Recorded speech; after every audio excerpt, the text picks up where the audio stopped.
RSS विचारक और BJP के राज्यसभा से सांसद राकेश सिन्हा इस वक्त हमारे साथ मौजूद हैं। सिन्हा साहब, कोर्ट में राम मंदिर को लेकर चर्चा चल रही है, सुनवाई चल रही है और सामने ये आ रहा है कि मध्यस्थता की जो है वही कोशिश जो कि पहले एक बार हो चुकी है। मंदिर को लेकर हो क्या रहा है ये सब?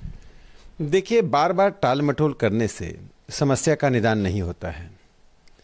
जिस मंदिर के ऊपर 450 वर्षों से संघर्ष चल रहा है वह अब अंतिम स्थिति में आ गई है, इसलिए कि जो साक्ष्य दिए गए हैं वे सभी साक्ष्य भारत सरकार की एजेंसियों के द्वारा जुटाए गए हैं। एएसआई ने खुदाई के बाद जो साक्ष्य प्रस्तुत किया है वह इलाहाबाद उच्च न्यायालय के निर्णय का एक बड़ा आधार बना।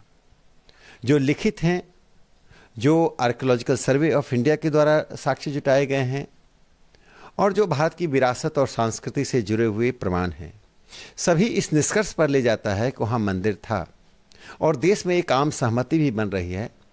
न्यायालय से मेरी अपील है और गुजारिश है कि ऐसा कोई टाल मटोल के ट्रैप में ना आए जिससे कि हिंदू भावना आहत हो और देश की समस्या और जटिल हो जाए।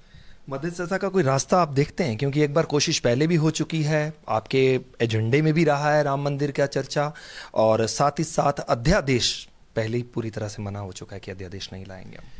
देखिए, रास्ता जो कुछ भी हो, मंदिर का निर्माण अवश्यंभावी है और जल्दी होना चाहिए।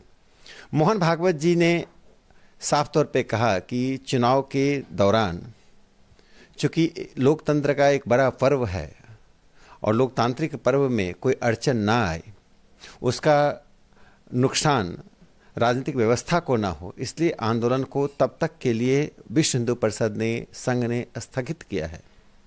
लेकिन इस आशा, उम्मीद और इस संकल्प के साथ चुनाव के तुरंत बाद यह आंदोलन तेज होगा।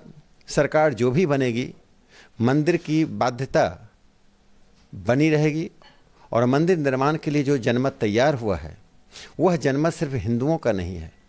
इस देश की बड़ी संख्या में मुसलमान इस बात से सहमत हैं कि वह भगवान राम का जन्म स्थान है और वहाँ मंदिर का निर्माण होना चाहिए। इसी से जुड़ा छोटा सवाल मेरा बस सिर्फ इतना ही था कि क्या मध्यस्थता जो है वो रास्ता हो सकती है, एक हो सकता है उससे हल निकलना?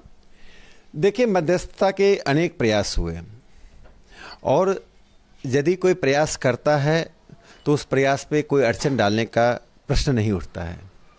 लेकिन जब न्यायालय में मामला है और अनेक बार मध्यस्थताएं विफल हुई हैं, तो हम उम्मीद करते हैं कि दो मुख्य रास्ते हैं, या तो न्यायालय के फैसले से हो या कार्यपालिका और विधायिका के द्वारा हो।